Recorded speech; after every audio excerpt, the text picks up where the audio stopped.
জানিতে জয় গুজরাদেশ্বর জয় গো যদি বল সামটা পড়ে যাচ্ছে জানিতে জয় গুজরাদেশ্বর সমবেত শুধুই গৌর বৈষ্ণব অনুরাগী ও আমার ভক্তিমতী মায়েরা, আহত অনাহত আগত সর্বাগত বহিরাগত সকল সাধুগুরু বৈষ্ণব ও তথা এলাকার ভারতবাসী প্রত্যেকটি মনুষ্যকুল ও তথা কমিটির প্রত্যেকটি দাদা ভাই যাদের ঐকান্তিক প্রচেষ্টায় এই মহতি সুন্দর হরিবাস, সেই প্রত্যেকটি কর্মক্ষেত্র দাদাদের ও এইখানে উপস্থিত যে কজন মানুষ রয়েছেন দাদা ভাই মা বোন বাবা, প্রত্যেকের কাছে যাওয়া তো সম্ভব নয় মা। তা যে যেখানে বসে আছেন, যে যে প্রান্তে বসে আছে, এই অধমা কীর্তনিয়া কীর্তন জগতের অতি কনিষ্ঠ একজন শ্রীযুক্ত পাপু কুমার চ্যাটার্জি ও তার ক্ষুদ্র সম্প্রদায়, তার পক্ষ থেকে অনন্ত কোটি কোটি ভক্তিপূর্ণ দণ্ডবত।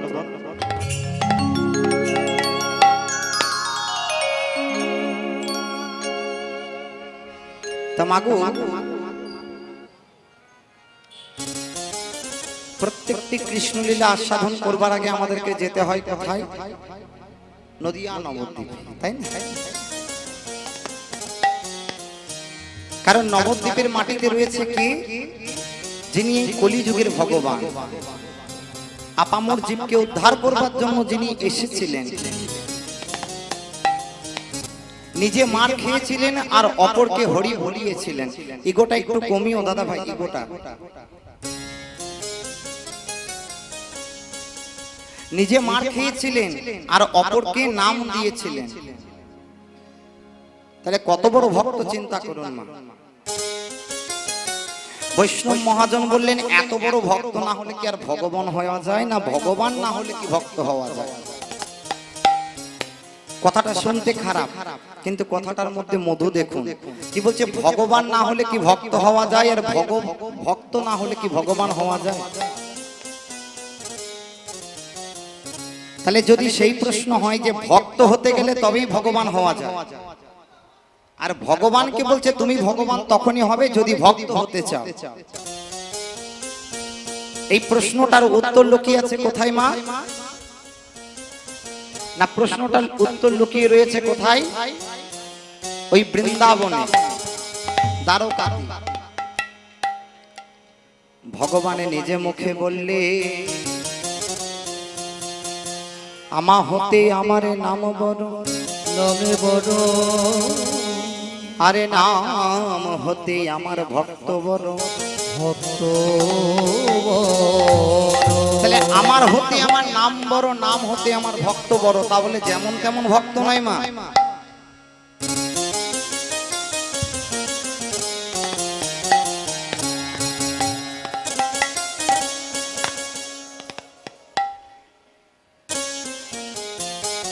যেমন তেমন ভক্ত নয়। কেমন ভক্ত? না, শ্রীমতী রাধা ঠাকুরানীর মতো ভক্ত, যার চরণ তলে ভগবান শ্রীকৃষ্ণ বরাবর হেরে আছে, তাকে ভগবান রূপে জায়গা দিয়েছেন আর নিজে ভক্ত হয়ে থেকেছে। তাহলে ভক্ত যদি হতে পারো তবে ভগবানকে পাবে বা ভগবান হতে পারবে, আর যদি ভক্ত না হও ভগবানকেও পাবে না, ভগবান হতেও পারবে না। তাহলে আগে আমাদেরকে কি করতে হবে? ভক্ত হতে হবে। কার ভক্ত? এখানে যার নাম শুনতে এসেছেন, পরমাত্মা ভগবান শ্রীকৃষ্ণ চৈতন্য চন্দ্র। কারণ পাঁচ পদ্ম যদি লাভ করতে না পারি, পদ্মের পদ্মাচন বুঝতে পারবো না, তাই না মা? তাহলে ভগবান কি বললেন মা? যদি গোরা না হইতো কিমতি হইতো, কেমনে ধরিতাম রে। পদকর্তা কত সুন্দর পদ লিখলেন, পদটা একটু রচনা করলেন, একটু ছোট্ট করে পদটা শুন। কি বললেন মা? যদি গোরা না হইতো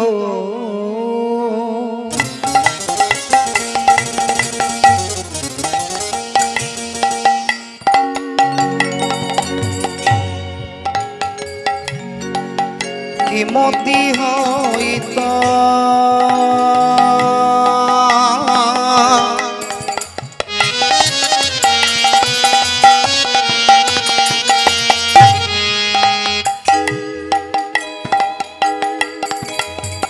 কেমনে ধরি রে যদি গড়না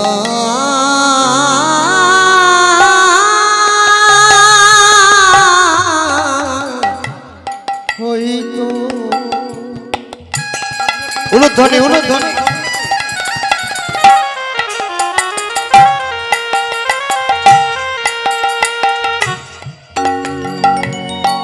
বিমতি হইত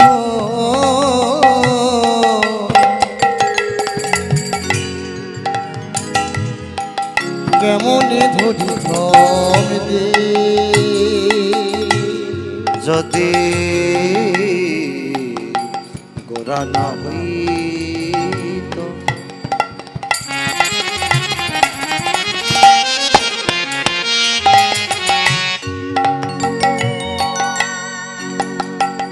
আরে কি মতি হইত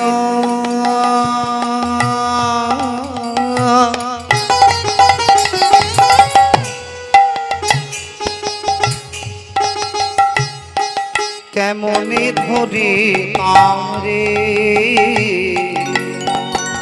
যদি গড়না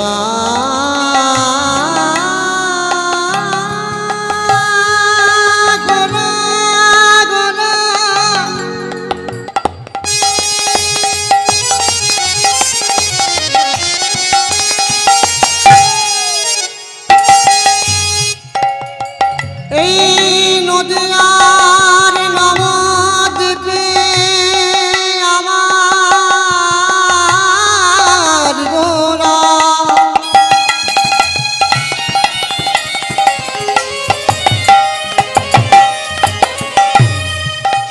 রাধে যদি গায়াসিত বল এই শোধা মাখা হরির নাম কে জানিত কে জানিত গড়না হইত মতি হইত কেমনে ধরিত দে ওই শিরাধার মহিমা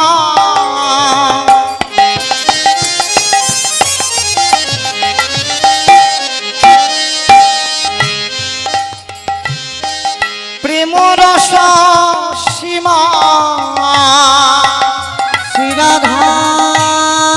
শিরাধার মহিমা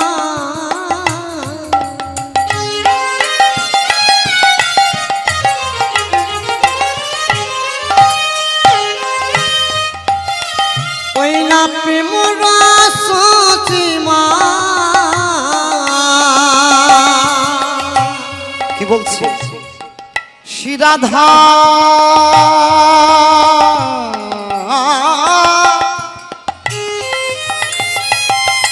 নানা যন্ত্রণার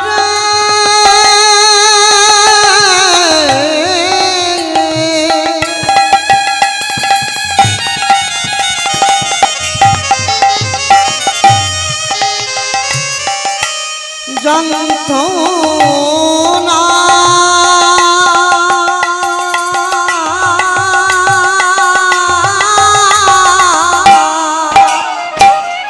শিরাধার মহিমা প্রেমরস সীমা শিরাধার মহিমা প্রেম রস সীমা আর কি বললেন এই জগতে জানা তোকে গো জগতে জানা তোকে শিরাধার মহিমা প্রেমরস সীমা জগতে জানা তো গো জগতে জানা তো ওই শিরাধারে মহিমা প্রেম রস সীমা জগতে জানা তোকে গো জগতে জগতে জানা তো কে এই না শিরাধার মহিমা প্রেম রস সীমা জগতে জানা তো কে গো জগতে জানা তো কে বলো কে জানা তো বলো কে জানা তো কে জানা তো কে জানা এই সংসারে মাঝে কে জানা তো এই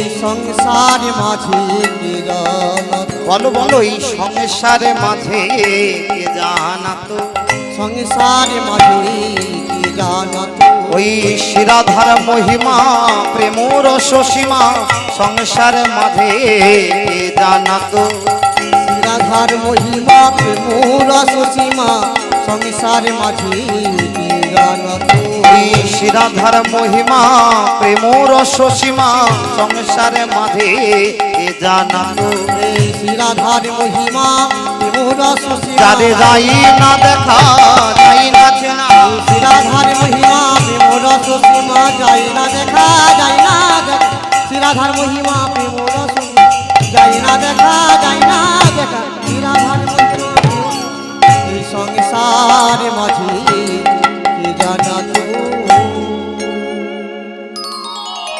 তাহলে বৈষ্ণব মহাজন কি বললেন মা যদি গোরা না হইত কিমতি হইত কেমনে ধরিতাম রে মানে যদি গৌর হরি কৃষ্ণ ছেড়ে অবতার হয়ে না আসতো কলি জগতে তাহলে আমরা কেমন করে এই কলি জগৎটাকে ধরতে পারতাম আর ওই শিরাধার মহিমা প্রেম রস সীমা বলো জগতে জানা তো কি তাহলে এই জগতে রাধা কৃষ্ণ বলে কিছু জানতে পারতাম না যদি গৌর হরি না আসে তাই না যদি গৌর হরি না আসতো তাহলে রাধা কৃষ্ণ কি জিনিস আমরা চিনতে পারতাম না কারণ রাধা কৃষ্ণর অর্ধেক অর্ধেক ভাব এই গৌর হরি বললেন গোবিন্দের আদ্যক্ষর গো আর রাধারানীর আদ্যক্ষর হচ্ছে রা এই দুই মিলিত হলো তনু চাঁদ গোরা তনু চাঁদ গোরা তাহলে সেই গৌর হরি যদি না আসতো আমরা কেউ এই সংসারে রাধা গোবিন্দ কি জিনিস জানতে পারতাম না আর যদিও করুণা কৃপা করে রাধা গোবিন্দের লীলা আমরা কীর্তনিয়াদের মুখে মুখে এখন মুখস্থই হয়ে গেছে প্রত্যেকটা ঘরে ঘরে কিছু না কিছু জানি না আপনাকে জিজ্ঞাসা করলে আপনিও বলে দেবেন দোকলা তাই না বলতে পারবেন না প্রত্যেক বছর থেকে কীর্তন হয় না হয়তো তাহলে নিশ্চয়ই শুনে শুনে কিছুটা আপনার অভিজ্ঞতা হয়েছে হয়নি আপনাকেও জিজ্ঞাসা করলে দু কলম বলে দিতে পারবেন না রাধা কৃষ্ণ লীলা তাহলে একটা প্রশ্ন রয়ে যায় যে প্রশ্নটা আজকের আসরে আমি ছুড়ে দিয়ে যাচ্ছি এই বছরের জন্য নয় আসরে শুধু প্রশ্নটুকু দিয়ে যাচ্ছি মানুষের জন্ম যখন হয় মৃত্যু তো হয় নাকি হয়তো জন্ডি মিলে মরিতে হবে অমরকে কথা কবে তাই না জন্ম যখন নিয়েছি মরতে হবে আপনি তাহলে ভগবান যে মনুষ্য রূপে জন্ম নিয়েছিলেন মনুষ্য রূপে তিনি লীলা করেছিলেন কেন কারণ তিনি লীলা ভালোবাসতেন তাই তিনি লীলা করে গেছিলেন আর সেই লীলারাই আজকে কীর্তনিয়ারা বলে আপনাদেরকে বোঝাচ্ছে তাহলে প্রশ্ন রয়ে যায় এটাই যে ভগবানও তো মনুষ্য আকারে জন্ম নিয়েছিল তাহলে কি ভগবানের মৃত্যু হয়নি ভগবানের তো মৃত্যু হয়েছিল হয়েছিল কিনা হয়েছিল তো কি হয়েছিল মা ভগবানের মৃত্যু হয়নি তো কি হয়েছিল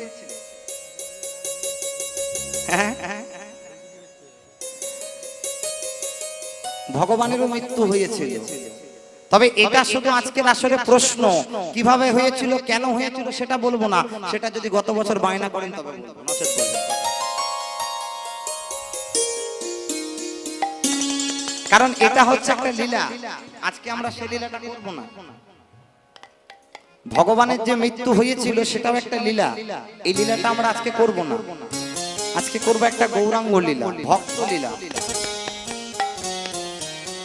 তা পদকর্তা কি বললেন যদি গোরা না হইতো কিমতি হইতো কেমনে ধরিতাম রে আজ সেই গৌর হরি আমার নদিয়ার মাটিতে জন্ম নিয়ে কি করেছেন মা?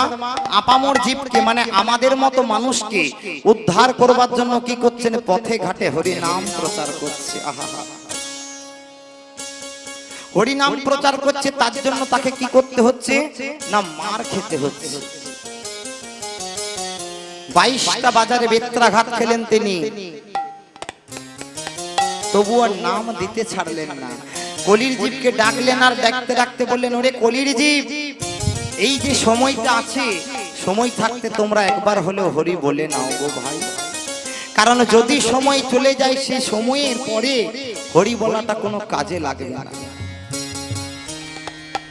আপনার টাইমে যদি পেটে খাবার না পড়ে, অ টাইমে কি আপনার সেই খিদেটা পাবে?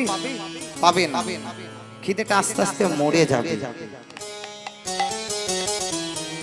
তদ্রূপ বলছেন হরি নামটা যখন আপনার দরকার তখন যদি না করেন, তারপরে করাটা কি আপনার জন্য মঙ্গলজনক হবে? হবে না। কত সুন্দর সুন্দর ভাষা বলেছেন, কত সুন্দর সুন্দর পদ, কত সুন্দর সুন্দর গান। বললেন অসময়ে যদি হরি নাম করেন, হরি নাম করাটা কেমন হবে? হরি নাম করাটা কোনো কাজে লাগবে না। তাই একজন কৃষক কাদেরকে বলে? যারা চাষাবাদ করে। ওই কৃষক তার ভাষাই বলছে যে আমরা চাষ করি কখন না, যখন বর্ষাকালে বৃষ্টি আসে, সেই বৃষ্টির গতি দেখে আমরা বীজ রোপণ করি। আর যদি বৃষ্টি না দেখা দেয়, আমরা বীজ রোপণ করতে পারি না, তাই না? তাহলে মহাজন আর চাষি এরা দুজন একত্রিত হয়ে কত সুন্দর একটা ভাষা বলছে। কি বলছে মা? ওরে মনে রে আমার,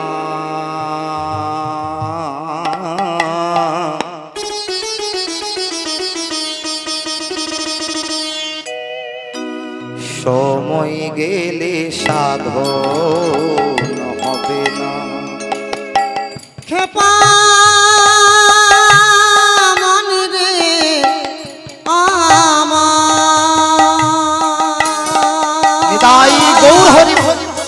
সময় গেলে সাধন হবে না। ওরে মনে রে আমার,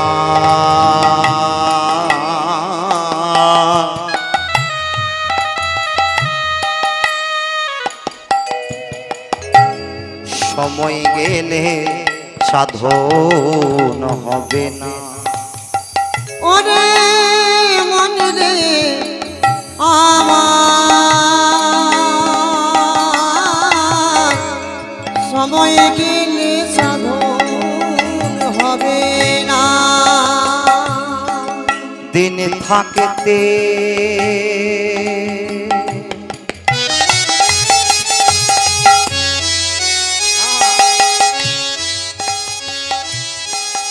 দিনের সাধন কেন করলে না? বলো কেন করলে না? সময় গেলে সাধন হবে না। ওরে মনে রে আমার, সময় গেলে সাধন হবে না। ওরে মনে রে আমার,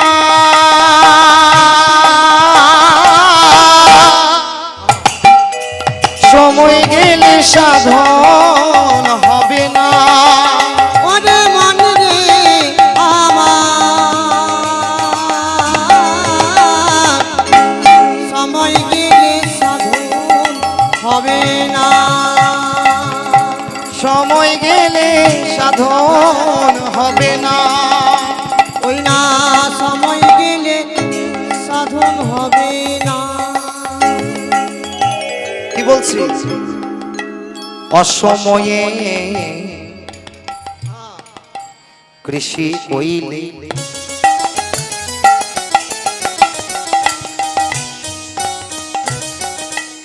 মিছামিছি খেতে মরে। ওই না সময়ে কৃষি করে রাধে উলুধ্বনি। মিছামিছি খেতে মনে ফল যদিও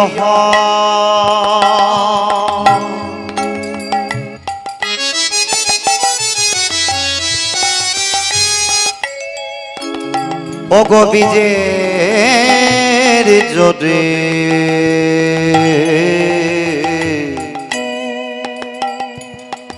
যদিও সেই গাছটাতে ফল ধরে, কিন্তু ফলটা ধরবে কোথা থেকে?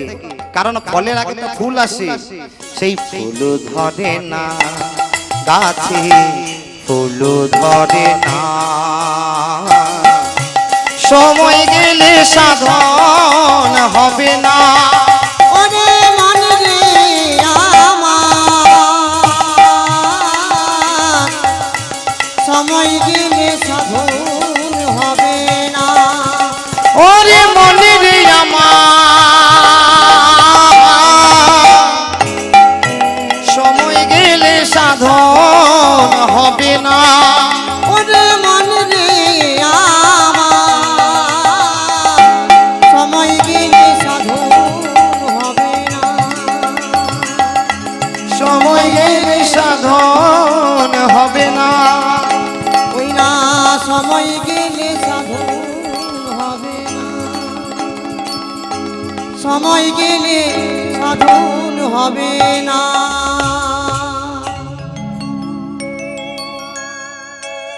বললেন এই সময়টা যদি চলে যায়, সেই অসময় আর সাধন ভজন হয় না। ঠিক তেমনি চাষি তার ভাষায় বলছেন, চাষি বলছে কেন? কারণ বর্ষাকালে যদি জলটুকু আমরা না পাই, তাহলে চাষ হবে বটে, কিন্তু সেই চাষে ফল হলেও ফুল ধরবে না। আর ফুল যদি না ধরে মা গাছে কেমন করে ফলটা হবে বলতে পারবে? তাহলে সেই চাষ করাটা বৃথা হয়ে যাবে। আর সাধন ভজনটাও ঠিক এমনই জিনিস, যদি সময় থাকতে না করেন মা, বড় সময় এসে সাধন ভজনটা কাজে লাগে। তাহলে সাধন ভজনের সময় কখন? না, সাধন ভজনের কোনো নির্দিষ্ট সময় নাই মা। আপনি আপনার ঘরের কোণে বসেও করতে পারেন, আবার মন্দিরে বসেও করতে পারেন, আবার বাজার যাচ্ছেন যেতে যেতেও করতে পারেন, আবার বাথরুমে বসেও হরিনাম করতে পারেন। এই নামের কোনো সময় নাই। তাহলে আজকে যখন একত্রিত হয়েছি আমরা সবাই, একটু হরিনাম করবেন তো? না করবেন না? সকলে করবেন? ওই দেখি কারা কারা করবেন না, একটু হাত তুলুন তো। করবেন করবেন? আমি তো বললাম কারা কারা করবেন না, একটু হাত তুলুন আপনারা সবাই।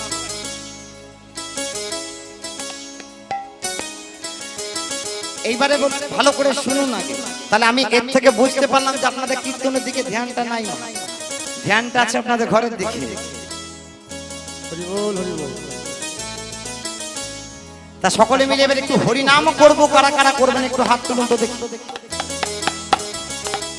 বাহ, ওই পিছন দিকে তার মানে যারা তোলেনি তারা বুঝতে পেরেছিল গো। তা সকলে মিলে একটু করতালির মধ্য দিয়ে হরিনাম করব। কি বলবো মা? হরে কৃষ্ণ হরে কৃষ্ণ, কৃষ্ণ কৃষ্ণ হরে হরে, হরে রাম হরে রাম,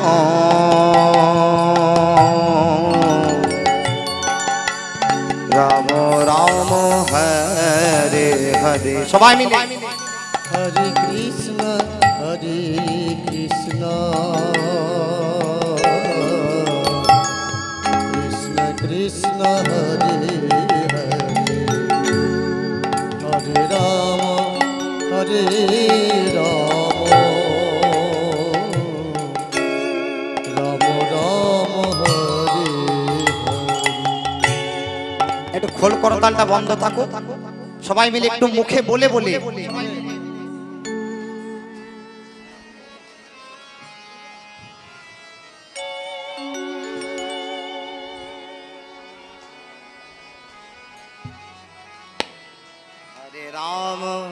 হরে রাম সবাই মিলে রাম রাম হরে হরে বল হরে কৃষ্ণ হরে কৃষ্ণ হরে কৃষ্ণ হরে কৃষ্ণ কৃষ্ণ কৃষ্ণ হরে হরে হরে রাম রাম রাম হরে হরে হরে কৃষ্ণ কৃষ্ণ কৃষ্ণ হরে হরে হরে হরে কৃষ্ণ হরে কৃষ্ণ হরি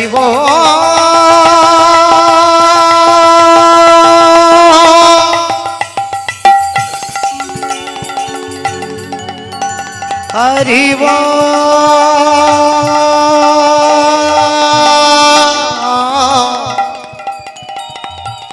হরি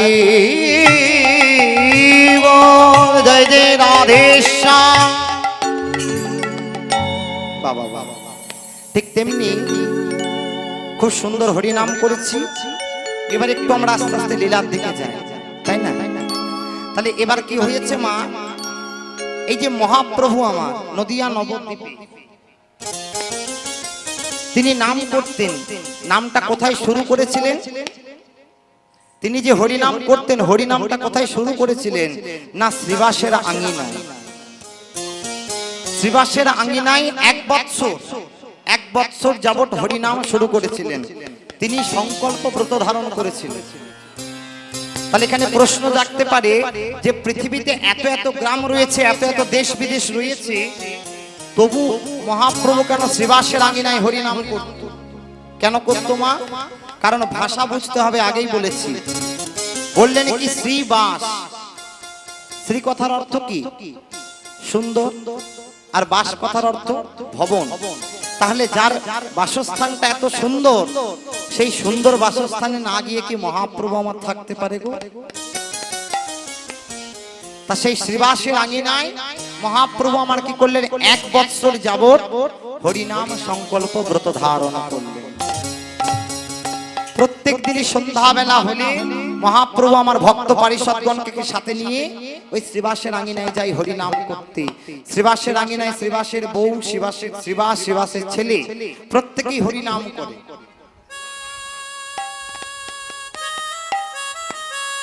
প্রত্যেকেই হরিনাম করে।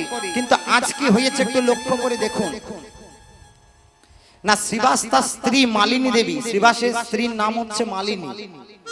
তা সে মালিনী দেবীকে বলছেন, মালিনী মনে হয় একটু পরেই মহাপ্রভু চলে আসবে আমাদের আঙ্গিনায় নর্তন কীর্তন করতে। হ্যাঁ মা, এইখানের মায়েরা ভালো বলতে পারবে। আঙ্গিনা কথার অর্থ কি গো? উঠান নাকি বাবা? তা সে মহাপ্রভু শ্রীবাসের উঠানে হরিনাম করছে। মহাপ্রভু মালিনী দেবীকে বলছেন, শ্রীবাস মালিনী দেবীকে বলছেন, মালিনী মহাপ্রভু বোধহয় এলো, তুমি এক কাজ করো, হরিনামের জন্য যা যা লাগে তুমি আয়োজন করো। মালিনী দেবী বলছেন, স্বামী গো, আজকে আমার মনে মেজাজ ভালো নেই। কেন? কারণ আমাদের যে একমাত্র ছেলে, সেই ছেলেটার অত্যাধিক শরীর খারাপ, তাই আমাদের মন মেজাজ ভালো নেই, আমি পারবো না স্বামী। কথাটা শুনে শ্রীবাস বলছেন, মালিনী তোমার মুখে এটা মানায় না। তুমি একজন কৃষ্ণ ভক্তের স্ত্রী, তুমি কৃষ্ণ নামে বাধা সৃষ্টি করছো, এটা তোমার কাছ থেকে আমি আশা করিনি মালিনী। মালিনী দেবী বলছেন, না না স্বামী, আমি ওইভাবে বলতে চাইনি, আমি বলতে চাইছি আমাদের যে ছেলে একমাত্র অসুস্থ, আমি কেমন করে হরি নামে যাব বলো? ছেলেটাকেও তো দেখতে হবে। শ্রীবাস পণ্ডিত বলে উঠলেন, শোনো মালিনী, যদি তুমি আজকে ছেলের পিছনে পড়ে থাকো, তাহলে কাল থেকে কিন্তু আমাকে তুমি ভুলে যাবে। মালিনী দেখলেন নারীদের জীবনে সব থেকে অলংকার হচ্ছে কি? স্বামী। আর সেই স্বামীকে যদি ভুলে যেতে হয়, তাহলে তার মতো লজ্জা কিছু নাই মা।